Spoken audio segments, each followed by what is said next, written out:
that big circle at the same time, even if I have to slow the shoulders down a bit. Now I want you to threaten to bend, to counter bend, threaten to leg yield in, but don't actually do it, and then ask for a few steps of lengthening.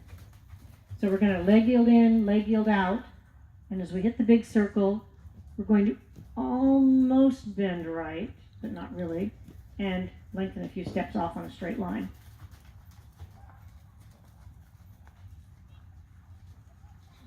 And this works better in a bigger ring, but, inevitable. No ring is ever big enough.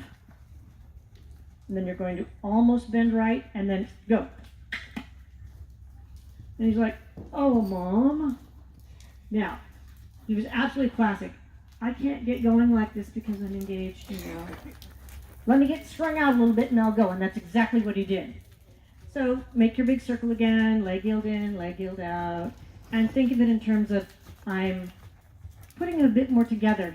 As I leg yield in, I shorten the right side of his body. As I leg yield out, I shorten the left side of his body. And then I threaten to leg yield in, but I don't actually do it. I go lengthen instead. So just 3 or 4 strides.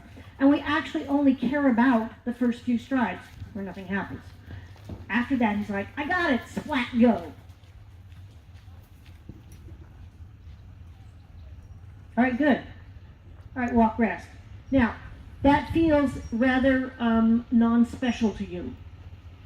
I mean, he actually began to lengthen correctly both of those times with his hindquarters underneath him. It doesn't feel as special. It feels a lot more special when he goes, yes, with his butt way out behind him. Yes. All right. And we deal with, particularly if there's the Arab types or the horses with long back legs. We need to teach them to lengthen with the back leg underneath them. And they're like, you know what an endurance trot looks like? Yeah. Okay, we don't want to do that one. It's as far out behind as it is out in front. That would be his tendency.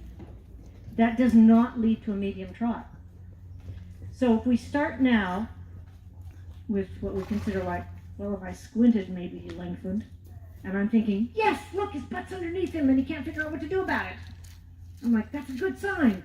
And you're like, it felt like nothing. Right? But the tempo was good because we sort of played with the brain a little bit, right? So that's one of the patterns that I use. Another pattern that I use, and we'll do this judicially because we don't want to injure him, we call it the impossible leg yield. And it's how you fix a shoulder in that's gone amok. When a shoulder in goes amok, the horse does not rise and engage better. He just sort of makes an angle and goes down the rail, and you don't leave it with a better trot than you come in at.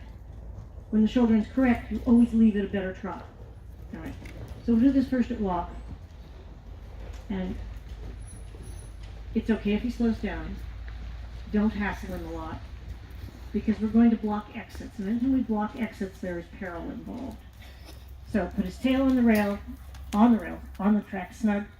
Bring his shoulders in about 35, 45 degrees. And I want absolutely no bend. And he's going to hobble along, and that's just fine. He's a very good boy. Is the right rein as far from his neck as the left rein? And if he falls over into that right rein, you take it off his neck, put your right leg forward and move his shoulders a little bit if you have to. Good. Now follow his nose off in a straight line, sort of towards H or C or wherever you're pointed. In other words, you don't let him flop back to the rail. So out of H, set it up again. You're going to set up this leg yield that has absolutely no bend, which by nature is blasphemy, I'm sure. Tail on the rail, shoulders in, bring it the other way. It's okay.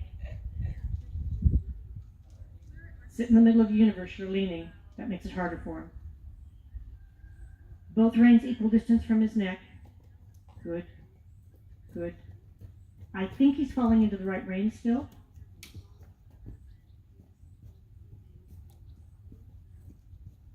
And it's great because I can see your belt tilt, so you're still tilting.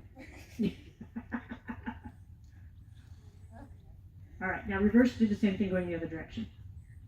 So he was very good to do that. Thank you. You're a bit, I think, probably over helpful with your seat, which actually makes it harder. When it has no bend, both sitter bones should feel the same in the saddle. And take your time. Because if you push him too hard with your right leg, he's going to fall into the left rein, yes? Can you gently pull both reins off his neck? And can he hover between them? If not, use your legs to help him. Or maybe even counterflex, make a left flexion. Good. Walk away towards C in a straight line. He's very good at this. Now, if I said to do this at trot, it's going to be done at joggy, walky, trotty thingy. If he has to walk to fix it, that's fine. Straight ahead at trot for a moment. So think of it this way. We swing the shoulders in, we make him absolutely straight, and we dump the sand out of the back of the sand truck. Probably sit. I don't think it can be done posting. You're going to swing the shoulders in, and you're going to putz around until you figure out how to do this at 35 degrees or 40 degrees with not falling left, right, or forward. And guess where he's going? Politely forward, isn't he? Okay. So you're like, okay, good boy, wrong guess, but we'll try again. So you swing the shoulders in, dump the sand out of the back of the truck, you tell him. And can both reins be pulled gently off his neck? Whoops. Good boy. Oh, it's so hard. And again, it's not a big deal if you have to fix it at walk. Because as we block exits, he does not know the answer is collection. He doesn't know this. He has to simply experiment. And then follow his nose and leave. Good boy. Change rein on the long diagonal, just working trot. So by doing this, when he can't fall left, he can't fall right, and he can't fall forward, one answer is over backwards. We do not want that answer. This is why we don't press it very much. And it's also it's strenuous for them because he has to sit. All right, we're going to set it up this way. Expect him to fall forward perhaps, fall right perhaps. Fix each of those as he goes along. Good activity. Look in the mirror. Can you see your striped shirt going crooked? It's okay. We don't care if he breaks to walk. It's not a big deal. And we always leave it going off in a straight line. We do not leave it off. We don't flop back to the track because we just worked so hard to get him off the track. All right, he's still falling right. Almost make a right flexion. Sit in the middle of the saddle yourself. Almost bend right. So that time he made an experiment we don't want. He made longer slidey steps behind. We want, how can we say this, rounder, taller steps behind. Now I don't mean high in the croup, I mean high in the footfall. This is better. Good. Follow his nose off. Now, walk rest for a moment, because he is not whining and sweating as much as the horses usually do when they do this. Very good on his part. So what we're going to do is we're going to set this up at trot, and you're going to deal with the fact that he's going to want to fall right, he's going to want to fall forward. Okay, he's hovering now. He's sitting on his little big long tail. And then you're going to look across what's left of the diagonal, and you're going to say, go. Someday this will be medium trot. And he'll go, how? And you're like, try something. And if he gives you even a hint of a little bit bigger trot, you're like, oh, good boy, here comes the corner, we're done now. And that's what you tell him, literally. Because if he can't fall left, right, or forward, and he's sitting, and now you tell him to go lengthen, he's like, what? He doesn't have a motor pattern for it, yes? So pick up your trot. Let's try it on the long side. We're not the least bit alarmed if he can't get going. Because first of all, he has to not fall left, not fall right, not fall forward. And he has to have a contact because we're going to lengthen. All right, point him towards my corner and go. Good boy. Good. Very good, yes? Yeah. Never dropped his butt out behind him. Good plan. All right, you're going to set it up this way. And if he never gets organized between don't fall left, don't fall right, don't fall forward, you just ignore it. You don't lengthen. You don't even try. If he gets it, this is when no football field is big enough, yes?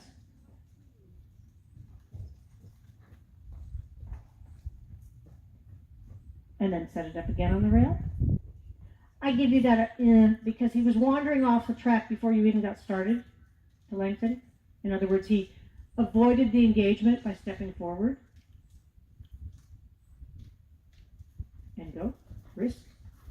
Good boy. He's like, I'm going to have a medium trot someday. All right, this direction trickier, and I don't know whether this is the unsoundness you were talking about. If he wanders forward off the track, do not lengthen. Simply deal with the fact that he's coping. Yeah, he's coping, right? It's like, oh, Mom, I can't do it. So this is when I go back to walk and I simply finish it at walk. Because it's like, you weren't being bad, you just couldn't figure out what I wanted for whatever reason. Good, and trot off.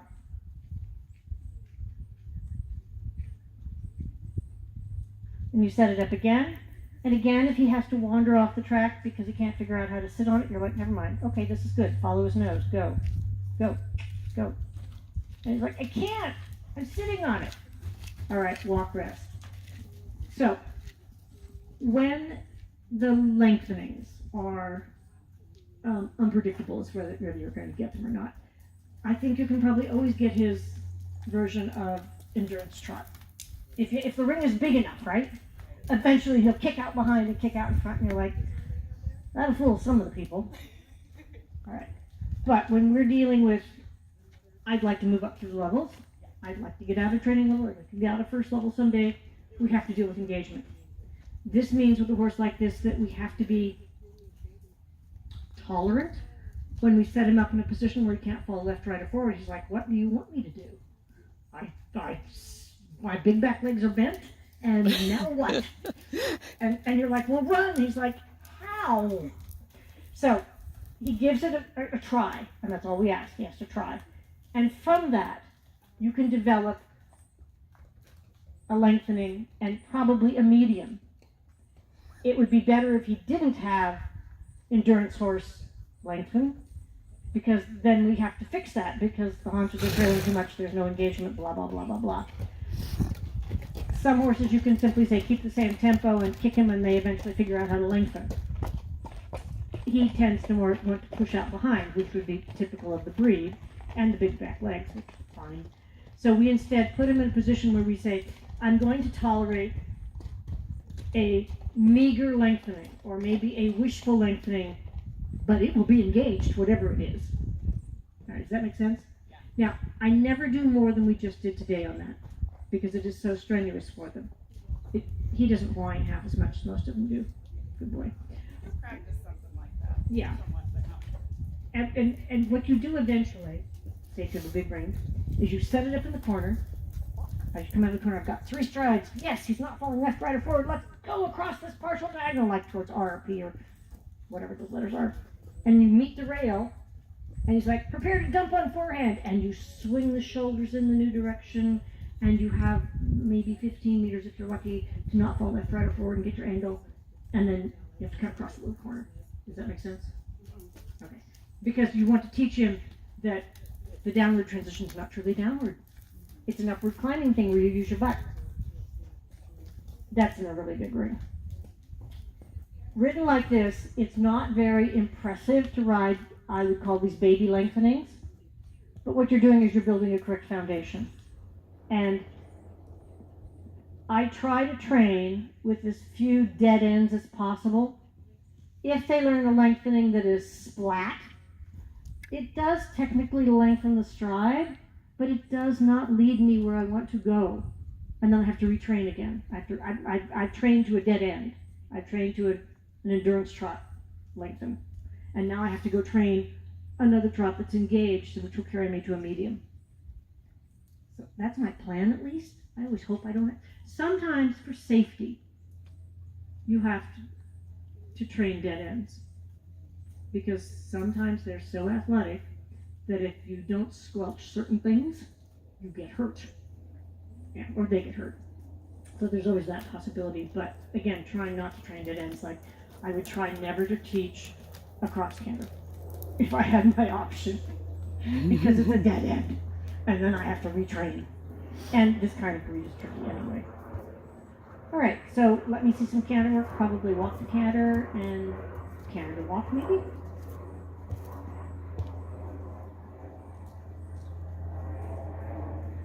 And at any point, if you think it's been too much for him, you have to let me know. He said, I'm in training level. I take drug canners, right? So remember, if you're showing first level, you're working second level at home. If you're a competitive first level, like first level test 3, you are showing second level. Or you're working second level hard at home.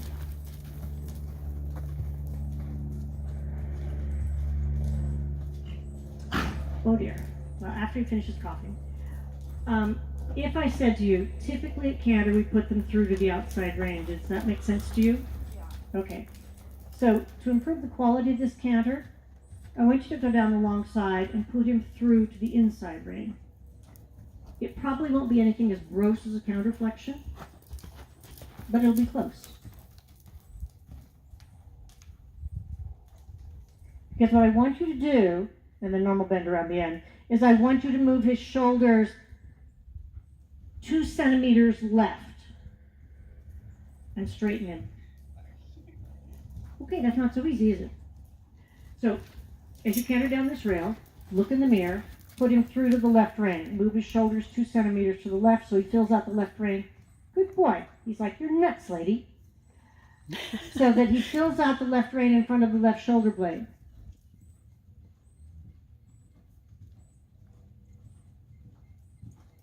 A bit better.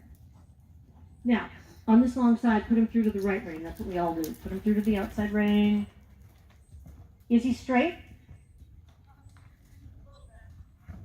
Don't go down. Be careful, honey. The answer is no, he's not straight. The horse's haunches are wider than his shoulders. So in order to be straight, he has to be shoulder 4. But we're doing shoulder 4 by moving the shoulders over there, not by bringing the neck over there. The part right in front of the shoulder blade, you want it to fill out the left rein. There. Just before he couldn't do it anymore, right? He said, stupid person, you're not riding left lead anymore like we should. Okay, I'm not alarmed, because he's like, stupid rider. It just has to be more subtle on your part. Sit for the left lead, yes. Move the shoulders. Good.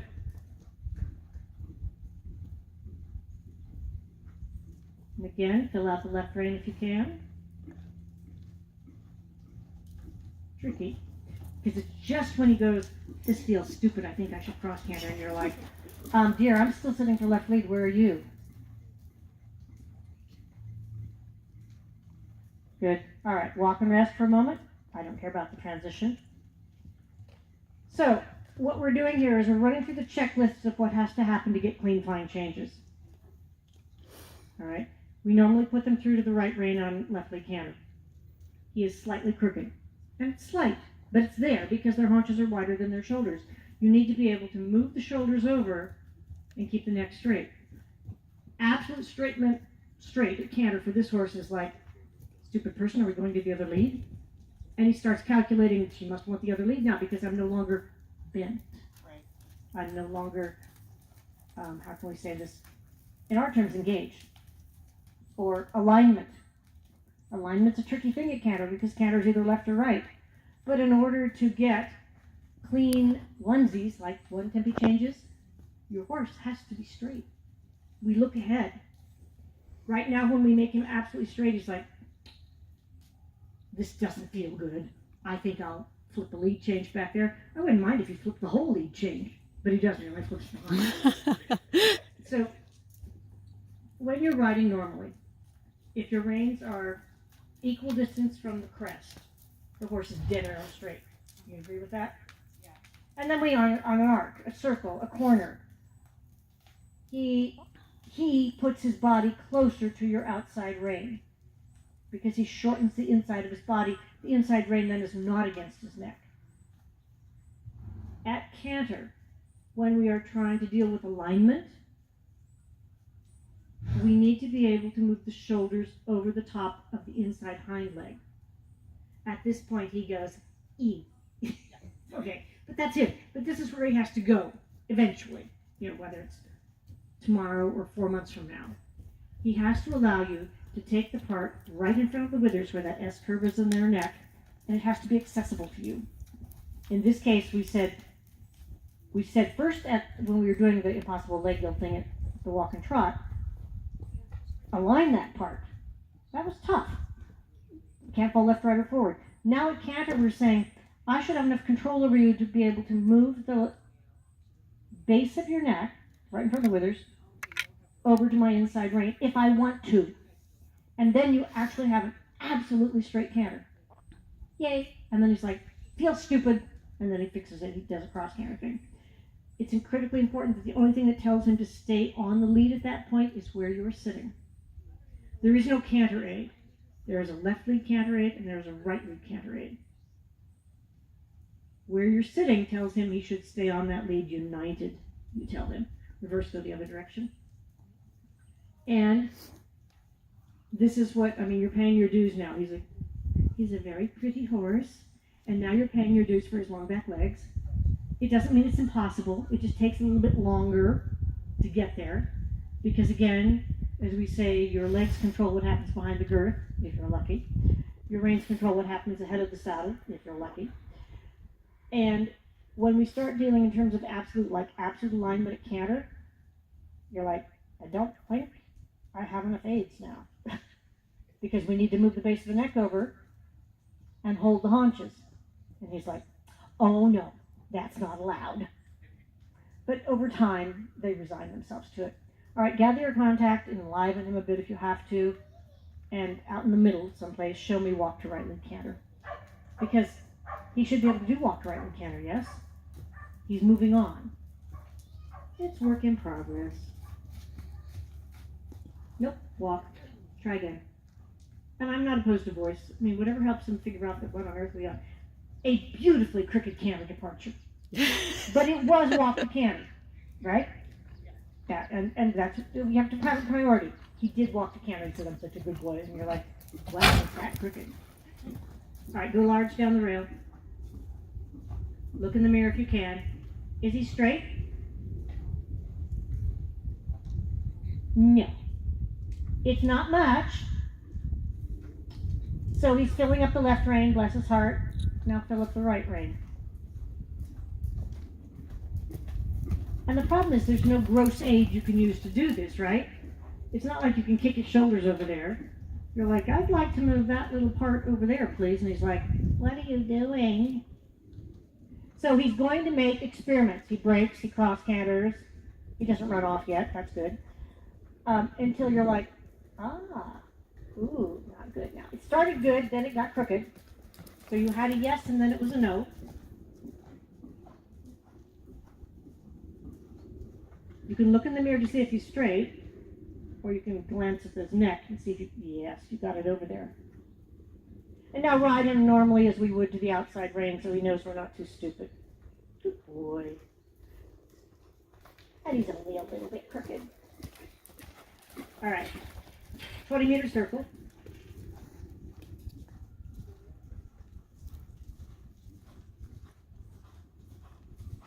Spiral in until maybe you're on like 8 or 6 meters, and then think 3, 2, 1, walk.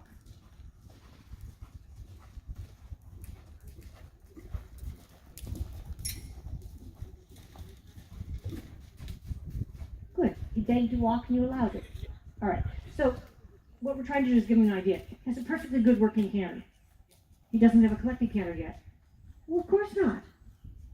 Because a collected canter requires engagement, light and mobile forehand, elasticity to both reins. Oh my gosh, it has so much, right? And so we trick him. We tricked him. We said, the circle's getting smaller, I bet you'd like to walk. And he's like, I sure would. Did he go to collected canter? Not exactly, but he did diffuse some of the momentum. So when we say, do you have collected canter? Can you ride a canter walk? Is your canter the speed of your walk? If the answer is no, then you probably don't have collected canter preparing for walk. Is that reasonable to ask him? Not yet. But we're thinking about it in the future. In the meantime, we just get more clever. So, if I said to you, Does he do a turn on the haunches? Yeah. Okay. If you made not a square, but a diamond, I just want to turn it the other direction, so we'd have a side, a point of it at B and E, and a point of it towards C and A, out in the middle, and straight lines in between times. Walk this diamond for me, where you do an E and 90-degree turn on the haunches, and you head sort of towards C, but you wouldn't go all the way to C. Then you do a 90-degree turn on the haunches, and you head towards B, and then 90-degree turn on. We're getting ready to do this at canter, so we prep it at walk so that we have maybe a common idea. That's hard work. Did the shoulders move? No, the haunches swung. Sorry. Wrong end. Yes, good for you. Did he slide you off the wrong side of the saddle? You need to stay on the center to the right. He slid you off to the left, which at canter would be disastrous. Nope, that was the butt. Did you feel it? Okay. So, light and mobile shoulders? Not yet. It's a goal. Because if I asked you to do a 180-degree turn on the haunches, you could probably do it. The fact that we did 90, it short circuits everybody's brain. Good. So after one of these turns that actually happens to be correct, you're going to canter. And he's going to go, what? All right, canter.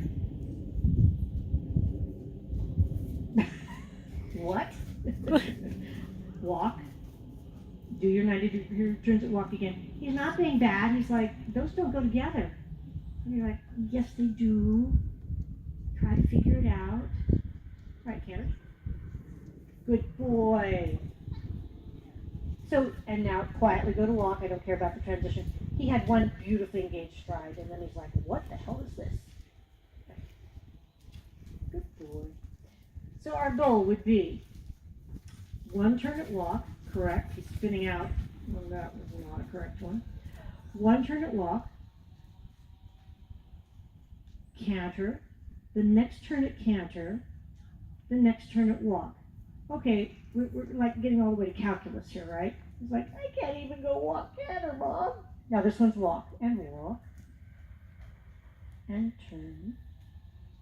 Good. And now we canter. Oops. And now we turn. And now we walk the next one. And we're turning. And now we canter. And now we turn at canter. Turn! And now we walk the next one.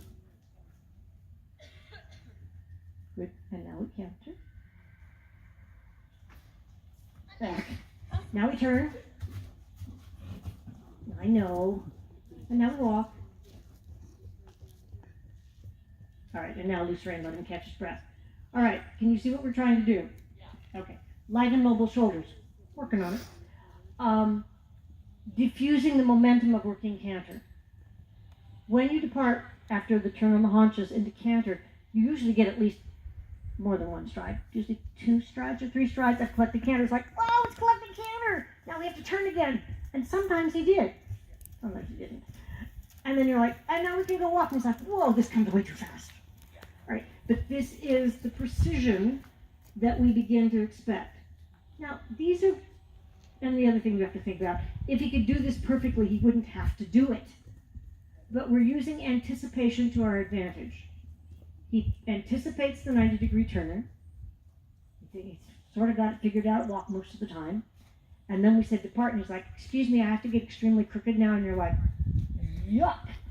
What part of light and mobile forehand was that? He literally had to disengage to get into canter. And you're like, oh dear, sir, we have to work on this. All right, once we get into canter, he was able actually to move the shoulders for you. Good boy. And now we have to walk again. Wait, I'm not ready. All right, but this is normal, right? So you vary it. You don't always do walk one, canter one, walk one. Sometimes you do 2 walk ones or 2 canter ones in a row because they get smart.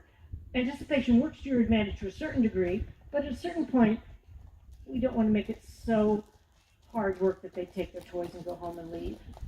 So we have to be understanding about that.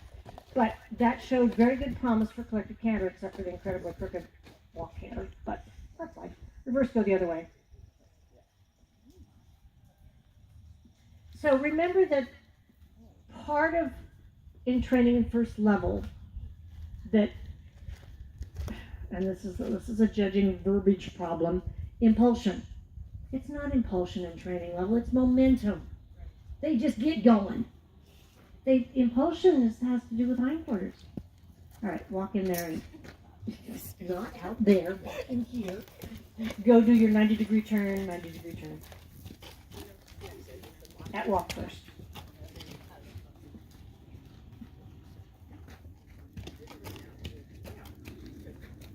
Good boy. This is going to require your increasing awareness of elastic contact. We're not talking grab the bit and hold on to 5 pounds. We're talking the weight of the rein. No, that was a little trickier that time. Are the shoulders light and mobile? If you end up turning more than 90 degrees, you're like, oh well, I'll just move my diamond someplace. Good. Canter when you're ready. And we'll miss the first turn for sure, because first you have to go do what? 90-degree turn to canter. And then walk. And walk your turn. And canter. Good. And turn. And walk. Good boy. And turn. Shoulder, shoulder, shoulders. You need to hold the haunches with your right leg sometimes, I think. So, remember, he's a smart horse. He's like, why should I canter if she's just going to make me walk again? Right? And you're like, well, because you're growing up, dear. You're heading into maybe high school or college or graduate school here. Canter. Good boy. And turn. Shoulders light and mobile. And walk. And turn. Good. Canter. Good boy. And turning it, canter. All right. And walk. And pattern. All right. Does that make sense? Yeah. Again, we don't do a lot of it. This would be as much as I would ever do in one day, because we're asking him to bend his big back legs, carry some weight, invent a new gait according to him, and it's like we nurse along the brain as much as we can because he needs to want to come play with us. It has to be hard work, I'm sorry. No horse is born with collection. No horse is born with medium trot. It's easier for some, but then they pay their dues at some other place. So, someone says, well, I bought this horse that has this extravagant gaits, and I'm like, enjoy training in first level. Yeah. Because then you're going to have to pay your dues and deal with it. Other horses who are mediocre or small movers, or some that are gifted for collection, you're like, and now you're going to spend a couple years finding length. So there are pros and cons to every horse. And the issue is when you can pull a horse out of pasture usually in ride training in first level. It's not that hard. Go and stop, basically, and maybe go a little sideways. Beyond that, regardless of which type, whether you have a horse that's born with collection or born with lengthening, you're going to have to do some work. And that's just inevitable. So the interesting thing that came on this diamond pattern is no cross canters. And that's like, we'll put that in a plus in our book for the time being. It doesn't mean he won't do it, because if he spins his butt out, he's probably going to do it. But he didn't. That was very good. He spun his butt out at walk on the turn of the haunches, which was a little weird, but you fixed it. All right. So does this give you ideas for the next 6 months of work? Yes. Okay. Now, don't be alarmed, and this is I always tell these people, when you're trying to develop a correct lengthening, if it's not spectacular. Lots of times, clever trainers who are working hard on the correct lengthening at home also install the button for the bad lengthening. Because it will impress some judges.